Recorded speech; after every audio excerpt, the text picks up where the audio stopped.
Hello friend, Qureshi coaching classes इस channel पर आपका बहुत बहुत स्वागत है। और हमने इससे पहले लेक्चर 1 में सीक्वेंस और सीरीज़ के बारे में देखा था। सीक्वेंस क्या होती है, सीरीज क्या होती है, फिर उसके बाद में प्रोग्रेशन क्या है और कितने टाइप्स की प्रोग्रेशन है, एक जैसे एपी, जीपी, एचपी, एजीपी, इन सबको देखा था। अब हमने फिर नेक्स्ट टॉपिक अपना स्टार्ट किया था जिसका नाम था एपी, अर्थमेटिक प्रोग्रेशन। तो अर्थमेटिक प्रोग्रेशन में भी एपी का एनएट टर्म, सम ऑफ एनएट टर्म, हम ये सारी चीज़ें देख चुके थे और कुछ प्रॉपर्टीज भी हो गई थी। तो आज हम वहीं से कंटिन्यू करते हैं। नेक्स्ट प्रॉपर्टी है property number 4, a sequence obtained by multiplication और division of corresponding terms of two APs is not an AP. मतलब अगर हमारे पास दो एपी है, दो एपी हैं और हम इनके करस्पॉन्डिंग टर्म्स को मल्टीप्लाई करें, या तो मल्टीप्लाई करें या फिर डिवाइड करें, तो दोनों ही केसेस में हमें एक नई सीक्वेंस ऑब्टेन होगी, प्राप्त होगी। लेकिन वो सीक्वेंस एक एपी नहीं होगी, नॉट एन एपी। वो सीक्वेंस एक एपी नहीं होगी। तो मान लीजिए एग्जांपल लेते हैं हम A1, A2, A3 and so on. ये एक एपी है जिसका कॉमन डिफरेंस D1 है। इसी तरह से B1, B2, B3 and so on, ये भी एक एपी है जिसका कॉमन डिफरेंस D2 है। अब हमने क्या करना है, इन दोनों एपी के जो करस्पॉन्डिंग टर्म्स है, जैसे A1 है B1, तो इन दोनों को मल्टीप्लाई करना है। तो ये A1 B1 आ गया, A2 को B2 से A2 B2 आ गया, एंड फिर A3 को B3 से, इस तरह से A3 B3 आ जाएगा। तो इस तरह से हमें मल्टीप्लाई करने पर एक सीक्वेंस मिलेगी, लेकिन ये सीक्वेंस एक एपी नहीं होगी, नॉट एन एपी। अब या फिर हमने दूसरा काम क्या करना है, डिवाइड करना है। अब देखो डिवीजन के केस में देखो, करस्पॉन्डिंग टर्म्स को ही डिवाइड करना है, तो A1 अपॉन B1 आएगा, A2 upon B2, A3 upon B3। तो इस तरह से भी हमें एक सीक्वेंस मिलेगी और ये सीक्वेंस भी एक एपी नहीं होगी। ठीक है, एग्जाम्पल से क्लियर करते हैं। फर्स्ट देखो 2, 4, 6, 8 एंड सो ऑन, ये हमने एक एपी कंसीडर कर ली। तो यहाँ पर 4 माइनस 2 2, 6 माइनस 4 2, 8 माइनस 6 2। तो हर केस में इनका जो कॉमन डिफरेंस आ रहा है 2 आ रहा है, तो इस एपी का common difference D1 equal to 2 हो गया। सेकंड एपी देखो 5, 8, 11, 14 एंड सो ऑन, ये भी एक एपी है। क्यों? क्योंकि कॉमन डिफरेंस 8 में से 5 गया 3, 11 में से 8 गया 3, फिर 14 माइनस 11 3। तो हर टाइम कॉमन डिफरेंस D3 आ रहा है, तो ये भी एक एपी होगी।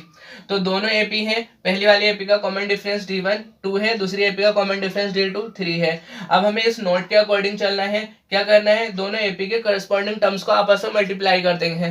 तो 2 को मल्टीप्लाई करेंगे 5 से 10 आया, 4 को मल्टीप्लाई करेंगे 8 से 32 आएगा, फिर 6 को 11 से 66, 8 को 14 से 112 एंड सो ऑन। तो ये हमें एक सीक्वेंस मिल गई। अब इस सीक्वेंस के बारे में हमें देखना है कि ये एक एपी है या नहीं है। एपी होने के लिए कॉमन डिफरेंस सेम आना चाहिए। तो 32 माइनस करो 10, तो 32 minus 10 which is equal to 2, 3 minus 1 2, 22। Next 66 minus 32 करो, तो 6 माइनस 2 4 एंड 6 माइनस 3 3, तो 34। अब देखो ये जो डिफरेंस आ रहा है यहाँ पर अलग है, यहाँ पर अलग है, मतलब इनका कॉमन डिफरेंस ही सेम नहीं है। तो इस केस में ये एक एपी नहीं होगा, it is not an AP. ठीक है, अब क्या किया था हमने, दो एपी थे, उनके करस्पॉन्डिंग टर्म्स को आपस में मल्टीप्लाई किया। मल्टीप्लाई करने के बाद में देखा ये एक एपी नहीं है। अब दूसरा देखते हैं, दूसरा काम क्या करना है, हमें डिवाइड करना है। तो डिवाइड किसको करना है, जो भी करस्पॉन्डिंग टर्म्स हैं इन सबको। तो यहाँ पर 2 है और 5 है, तो 2/5, दूसरा 4 और यहाँ पर 4 और दूसरा 8, 4/8, तीसरा 6 11, तो 6/11, फिर 8 14, 8/14। तो देखो अब क्या करना है, अब हमें ये चेक करना है कि ये एक एपी है या नहीं है। तो सब्ट्रैक्ट करेंगे हम इसमें T2 माइनस, मान लीजिए ये T1 है, ये T2 है, ये T3 and T4 and so on, बहुत सारे टर्म्स होंगे। तो हमें क्या काम करना है, हमें ये देखना है कि T2 minus T1, T3 minus T2 up to Tn minus 1, क्या हर टर्म में ये सेम आ रहा है। अगर ये सेम आएगा तब हम कहेंगे कि ये एक एपी है, ये सेम नहीं आएगा तो हम कहेंगे it is not a AP. तो 4/8 माइनस 2/5 करेंगे, देखो कुछ नंबर आएगा, इसी तरह से 6/11 माइनस 4/8 करोगे तो ये दो नंबर मिलेंगे, या आपस में कभी इक्वल नहीं मिलेंगे, आप चेक करना खुद। तो इसका मतलब it is not an AP, तो ये एक एपी नहीं है। तो नोट भी हमारा यही है, अगर हमारे पास कोई भी दो एपी होती है तो करस्पॉन्डिंग टर्म्स को मल्टीप्लाई करते हैं, रिजल्टिंग सीक्वेंस एपी नहीं आएगी, या फिर करस्पॉन्डिंग टर्म्स को डिवाइड करते हैं तो रिजल्टिंग सीक्वेंस एपी नहीं होगी। नाउ नेक्स्ट टॉपिक बहुत बहुत ज्यादा इंपॉर्टेंट है, this is most important, how to assume numbers in an AP. तो एपी में हम नंबर्स किस तरह से अज्यूम करते हैं। सपोज हमें ऑड नंबर चाहिए, 3, 5, 7, 9, 11, 13, 15 एंड सो ऑन, हमें सारे ऑड नंबर चाहिए। तो मान लेते हैं ऑड नंबर में फर्स्ट टर्म ए होगा और कॉमन डिफरेंस डी।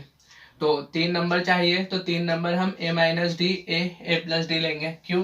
क्योंकि अगर हम इनका सम करते हैं a minus D plus a plus d, तो क्या होगा, माइनस डी से प्लस डी कैंसिल हो जाएगा, ये 3 टाइम्स ए। तो डायरेक्ट कुछ वैल्यू दे रखी होगी, इससे आप ए इजीली निकाल लोगे। अब ए निकल गया है तो डी भी निकल जाएगा। तो इसलिए हम अपने कैलकुलेशन को इजी करने के लिए ये नंबर अज्यूम करते हैं। तो 3 नंबर मानेंगे, तो a minus d a plus d.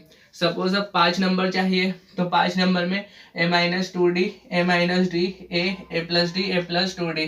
तो बीच में देखो ए है, यहाँ माइनस डी है तो यहाँ प्लस डी, यहाँ माइनस टू डी है तो यहाँ प्लस टू डी। इसी तरह से 7 नंबर एज्यूम करने होंगे, तो a minus three d a minus two d a minus d a plus d a plus two d a plus three d. तो 1 2 3 4 5 6 7, तो 7 नंबर हो गए। अब इनमें से कॉमन डिफरेंस चेक करते रहो। तो मान लीजिए ये पहला है, तो इसमें से ये माइनस करोगे तो ए से ए कैंसिल हो जाएगा, minus three d minus two d, या two d minus three d करोगे तो प्लस डी मिलेगा। इसी तरह से इसमें से ये हम क्या करते हैं, T two minus T one, इस तरह से माइनस करते हैं ना, तो minus D plus two D मतलब डी मिलेगा। इसी तरह से ए प्लस डी, तो ए से ए कैंसिल हो जाएगा, प्लस डी मिल जाएगा। यहाँ पर डी ए कैंसिल हो जाएगा, खाली डी, टू डी में से एक गया तो डी, थ्री डी में से टू डी माइनस करेंगे तो डी, मतलब कॉमन डिफरेंस हर बार सेम है। तो इसका मतलब ये नंबर भी हमारे सही है। हम 9 नंबर लेने होंगे, तो a minus four d a minus three d a minus two d a minus d a. अब ये जितने भी माइनस आ रहे थे उन सबको प्लस करते जाओ, a plus d a plus two d a plus three d a plus four d. गिन लेते हैं 1 2 3 4 5 6 7 8 9। इससे ज़्यादा भी नंबर लेने पड़ेंगे मैक्सिमम केसेस में। क्वेश्चन एग्जाम में 3 से या 5 से ही आता है, बाकी तो मैंने बता दिया आपको। तो ये 3 नंबर और 5 नंबर किस तरह से अज्यूम करते हैं, इनसे रिलेटेड एग्जाम में क्वेश्चन आते हैं। सपोज हमें इवन नंबर लेना हो एपी में, तो इवन नंबर के केस में फर्स्ट टर्म ए और common difference two D. Odd में कॉमन डिफरेंस डी था और इवन में कॉमन डिफरेंस टू डी, याद रखना बस। इवन में हम इवन कौन कौन से ले सकते हैं, दो, तो दो तो सबसे सिंपल है, कोई ज़्यादा टफ नहीं होगा। 4 से देखो, 4 6 8 10 12 एंड सो ऑन, आगे कोई कितने भी ले सकते हैं। तो 4 नंबर में देखो a minus three d a minus d a plus three d. अगर हम ये नंबर एज्यूम करते हैं तो यहाँ पर माइनस थ्री डी और माइनस डी कितना हो जाएगा, माइनस फोर डी। ये प्लस डी और plus three D plus four D आपस में कैंसिल। तो ए 1 2 3 4 4 बार 4 ए। यहाँ कोई कंडीशन दे रखी होगी, ए से इजीली निकाल लेंगे, ए आ जाएगा। तो डी भी फाइंड कर सकते हैं हम। ए और डी से जितने भी नंबर पूछ रखे होंगे 4 नंबर, तो हम 4 नंबर बता देंगे क्या क्या नंबर होंगे। तो यहाँ पर कॉमन डिफरेंस देखो 3 है, 3 में से एक गया 2, तो कॉमन डिफरेंस 2d। अब माइनस माइनस इधर को करेंगे प्लस, तो क्या हो जाएगा 2d। और यहाँ 3 में से एक गया 2, तो कॉमन डिफरेंस सब में क्या मिल रहा है 2d। तो यहाँ 6 देखो, 6 में क्या करेंगे, 6 माइनस 1 5, तो a minus 5d A minus 3d। बस 5 है, इसमें से 2 माइनस करते रहो, माइनस 3d, 3 में से 2 माइनस करो तो 1 ए माइनस डी। अब माइनस 2 करो यहाँ से, ए माइनस डी है तो यहाँ के बाद में ए प्लस डी, फिर यहाँ पर 2 और ऐड करते जाओ, आगे ऐड करते जाएंगे, 2 और 1 3, 2 और 1 3, 3d, 3 और 2 5 5d। तो नंबर कितने थे 6 1 2 3 4 5 6, तो 6 नंबर हो गए। अब 8 है, तो 8 माइनस 1 इक्वल टू 7, तो ये 7 से स्टार्ट होगा, तो ए माइनस 7d खत्म कहाँ होगा, ए प्लस 7d पर। इनके बीच के नंबर आप अपने आप करना, कैसे करेंगे, 7 में से 2 माइनस करो 5 आ जाएगा, तो ए माइनस 5d, फिर 5 में से 2 3 ए माइनस 3d, फिर 3 में से फिर 2 माइनस करा a माइनस डी, तो माइनस इसमें से फिर 2 माइनस करोगे तो a प्लस डी मिलेगा। फिर इसके बाद में इसमें 2 ऐड करोगे 3d, फिर 2 और जोड़ोगे इसमें 5d, फिर इसके बाद में 7d। तो ये नंबर कितने हैं 1 2 3 4 5 6 7 8, तो 8 नंबर। इसी तरह से 10 नंबर, अगर 10 है तो क्या करोगे 10 माइनस 1 इज इक्वल टू 9, तो a माइनस 9d, ये स्टार्टिंग फर्स्ट नंबर होगा, last number a plus 9d। तो इसके बीच में सारे नंबर आएंगे, बस याद रखना खाली a नहीं आएगा इसमें। क्यों? क्योंकि ये इवन वाला केस है, इवन वाले केस में a नहीं आ रहा है बीच में, और ऑड जो होता है उसमें a बीच में आ जाता है। तो यहाँ पर a माइनस डी के बाद में क्या है a प्लस डी है, बीच में a नहीं आ रहा है ना, तो इस तरह से तो इवन में a नहीं आएगा, बाकी ऑड में a आ जाएगा। तो इस तरह से जितने भी इवन नंबर होंगे हम कंसिडर कर सकते हैं। तो जो अभी नोट किए हैं इसे एक क्वेश्चन की हेल्प से क्लियर करते हैं। क्वेश्चन है find 3 numbers in an AP if their sum is 18 and their product is 108। तो हमें एपी में 3 नंबर फाइंड करने हैं जिनका सम जो हो वो 18 हो और इनका प्रोडक्ट 108 है। तो हम जानते हैं एपी में 3 नंबर, 3 क्या है ऑड, तो एपी में 3 नंबर्स ऑड नंबर कैसे मानते हैं a माइनस डी, ए और a प्लस डी। अब गिवन क्या है sum 18, a minus D plus a plus D 18 है, तो plus D minus D cancel, a 1 2 3 times a is equal to 18, तो इक्वल टू 6 आ जाएगा यहाँ से। अब इनका product a minus d a plus d, इन सबका प्रोडक्ट कितना है 108, तो a की जगह 6, तो a माइनस डी यहाँ से a minus D into A plus D, क्या हो जाएगा A square minus D square, A की जगह 6, 6 36 minus D square equal to 108। अब 6 से ये काट दो, 6 कम 6, फिर बचा कितना 48, 6 48, 18 बचा, तो ये क्या आ जाएगा 36। ये 18 को इस साइड को लेकर के आ जाओ, 36 माइनस 18 बराबर डी स्क्वायर को साइड को जाओ डी स्क्वायर, तो इसको मैं 18 और 18 36, तो मतलब डी स्क्वायर 18 आ जाएगा, तो D equal two plus minus 18 मतलब प्लस माइनस 3√2। अब हमें a और d दोनों मिल गए, हमारा काम है नंबर्स को ही तो निकालना। a और d दोनों मिल गए तो नंबर में a की जगह ये रखेंगे, d की जगह जो वैल्यू है रख देंगे। तो फर्स्ट केस देखो, पहले हम प्लस वाला नंबर ले लेते हैं 3√2, तो a तो 6 है दोनों ही केसेस में, फर्स्ट और सेकंड केसेस में a 6 रहेगा, और d जो है पहले केस में हमने d को प्लस ले लिया, दूसरे केस में d को माइनस ले लिया। तो प्लस लेने के बाद में तो नंबर क्या बनते हैं a माइनस डी बराबर a की जगह 6 माइनस 3√2, फिर a 3√2 और a प्लस डी 6 प्लस 3√2, तो नंबर्स हो जाएंगे 6 माइनस 3√2 6 प्लस 3√2। अब a प्लस डी दूसरे केस में देखते हैं a इक्वल टू 6 है, अब d जो है यहाँ पर ये माइनस ले रखा है, तो a माइनस डी क्या हो जाएगा a की जगह 6 माइनस माइनस तो पहले से है, तो माइनस माइनस प्लस 3√2 और a 3√2 और माइनस का साइन, फिर a प्लस डी 6 माइनस 3√2, तो इसमें इस केस में नंबर हो जाएंगे 6 प्लस 3√2 कोमा माइनस 3√2 6 माइनस 3√2।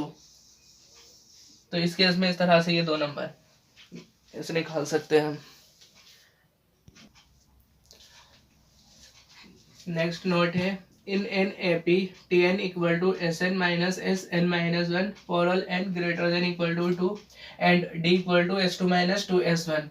अगर हमारे पास एक AP अर्थमेटिक प्रोग्रेशन है तो उसमें जो nth टर्म होता है वो सम ऑफ nth टर्म Sn उससे रिलेटेड होता है, और ये Sn माइनस Sn माइनस 1 के इक्वल होता है, जहाँ पर n 2 से बड़ा होना चाहिए या 2 के बराबर, 2 से छोटा नहीं होगा।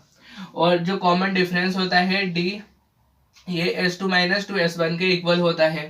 तो इसे क्वेश्चन की हेल्प से क्लियर करते हैं। If in an AP Sn is given by, मतलब if in an AP sum of n term is given by Sn equal to 3n square minus 1, then find D common difference and T3 third term. तो solution given Sn equal to 3n square minus 1। अब हमारा काम क्या है, Sn हमें दे रखा है, हमें D और T3 फाइंड करना है। तो हम जानते हैं D equal to S2 minus 2S1 होता है और Tn equal to Sn minus Sn minus 1 होता है। तो यहाँ पर n की जगह अगर 3 रखेंगे तो हमें T3 मिल जाएगा, तो T3 इक्वल टू क्या हो जाएगा S3 माइनस S3 माइनस 1 2, तो ये S2 हो जाएगा। ठीक है, अब देखो S2 कितना आएगा यहाँ से, S2 इसको अलग ही निकालते हैं हम। S2 होगा 3 इंटू 2 का स्क्वायर माइनस 1, तो 2 दूनी 4 तिया 12 माइनस 1 11, तो S2 की वैल्यू 11 आ गई। ठीक है, अब यहाँ पर -2S1 equal to S2 minus 2S1।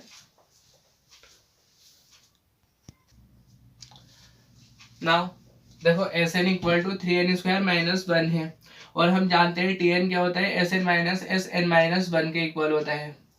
यहाँ पर इसे डिफाइन किया है, Tn equal to Sn minus Sn minus 1। हमें चाहिए T3, तो n को 3 से रिप्लेस कर देंगे, तो T3 जो हो जाएगा वो S3 माइनस 3 माइनस 1 2, तो S2 हो जाएगा। अब हमारा काम है S3 और S2 इन दोनों की वैल्यू निकालना, और फिर इन दोनों को सब्ट्रैक्ट करके T3 आ जाएगा। तो S3 क्या हो जाएगा, यहाँ से S3 3 3 या 9 27, 27 माइनस 1 26, तो S3 26 हो जाएगा। S2 तो यहाँ पर n की जगह 2, 2 3 4 तिया 12 माइनस 1 11, तो S2 11 हो जाएगा। अब T3 जो होगा वो S3 माइनस S2 मतलब 26 माइनस 11, तो 26 माइनस 11 करेंगे, 6 में से 1 गया 5, 2 में से 1 गया 1 15, तो T3 15 आ जाएगा यहाँ से। अब हमारा काम है डिफाइन करना, D equal to S2 minus 2S1, ये भी डिफाइन कर रखा है, ये इतना होता है। अब S2 हमने यहाँ निकाल रखा है, 11 आया है, -2S1 की वैल्यू इसने दे रखी है 2, यहाँ पर S1 की वैल्यू गिवन है, S1 इक्वल टू 2। क्यों? क्योंकि Sn जो होता है Tn equal to Sn minus Sn minus 1, जहाँ पर n 2 से बड़ा होता है, तो यहाँ पर इसने S1 की वैल्यू खुद ही दे रखी है। तो S1 2 है, तो 2 इंटू 2 4, अब 11 में से 4 गया 7, तो कॉमन डिफरेंस 7 आ जाएगा। तो इस तरह से हम T और D फाइंड कर सकते, T n कुछ भी हो और D कॉमन डिफरेंस फाइंड कर सकते हैं। नाउ नेक्स्ट नोट है, ये भी बहुत इंपॉर्टेंट है।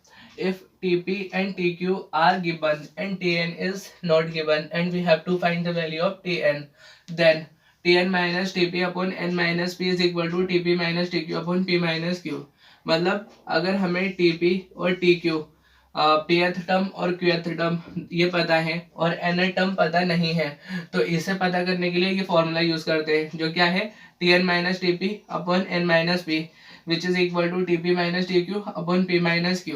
तो क्वेश्चन के हेल्प से इसे क्लियर करेंगे, और क्वेश्चन भी बहुत इंपॉर्टेंट है। If in an AP Tm equal to 1 upon n and Tn equal to 1 upon m, then Tmn is equal to what. मतलब हमें इसमें mth टर्म और nth टर्म दे रखा है, और mn ये वाला टर्म बताना है कि क्या होगा, ये 1 अपॉन m होगा, 1 upon m plus 1 upon n होगा, 1 या 0। तो ये क्वेश्चन IIT 98 UPSE 80 2007 इतनी जगह एग्जाम में आया हुआ है, तो यही फॉर्मूला लगाएंगे। हमें चाहिए क्या है Tmn, और यहाँ हमें Tn नहीं पता होता है, यहाँ हमें Tmn नहीं पता है, तो n की जगह mn रिप्लेस कर देंगे, और p की जगह m रखेंगे, और q की जगह n रखेंगे, तो Tmn माइनस Tm, तो यही वाले जो नीचे सबस्क्रिप्ट में होते हैं नीचे आ जाते हैं, mn minus m, this is equal to P की जगह m और q की जगह n, Tm minus Tn upon m minus n। तो यहाँ पर Tmn माइनस Tm क्या है 1 upon n, Tm 1 upon n दे रखा है, upon mn minus m, this is equal to Tm 1 upon n minus Tn 1 upon m। तो m वाला 1 अपॉन n है और n वाला 1 अपॉन m है, minus upon m minus n। अब क्या क्या हमने इसको क्रॉस मल्टीप्लाई कर देंगे, तो m minus n upon M n आ जाएगा, तो m minus n upon M n, और ये m माइनस एन नीचे था ये सही है, तो m माइनस एन से m minus N cancel, 1 upon M N बचा। अब 1 अपॉन एम एन हमें ये वैल्यू चाहिए ना, तो T M N minus 1 upon N, ऐसे ही दिस इज इक्वल टू, ये अपॉन में है ये उधर जाकर के ऊपर आ जाएगा, तो M N minus M upon M N. अब क्या क्या एम एन इसमें अपॉन में है, तो इसके भी अपॉन में लिया, इधर भी लिया, तो यहाँ से ही कैंसिल होकर के 1 बना, और m से m कैंसिल, 1 अपॉन n बना। अब माइनस 1 अपॉन n यहाँ भी है, माइनस 1 अपॉन n यहाँ भी है, तो दोनों और सेम साइन, तो ये दोनों आपस में कैंसिल हो जाएंगे, बचा क्या 1, तो टी एम एन 1।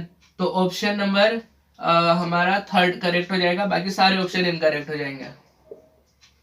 इस क्वेश्चन को दूसरे मेथड से भी कर सकते थे। हम जानते हैं nth टर्म क्या होता है एपी का, Tn equal to A plus N minus 1 into D, और यहाँ पे गिवन क्या है Tm equal to 1 upon n, मतलब Tm तो m की जगह n रख देंगे, a plus m minus one into d, this is equal to one upon n, और टी एन क्या है, टी एन जो है वन अपॉन एम है, तो इसका मतलब a plus N minus one into d, this is equal to one upon m. तो इसे इक्वेशन 1 मान लिया, इसे इक्वेशन 2 मान लिया। अब हमें चाहिए किसकी वैल्यू, टी एम एन की, तो टी एम एन क्या हो जाएगा, ए प्लस एन, एन की जगह M N minus one into D. तो हमारा काम क्या है, ए और डी निकालना।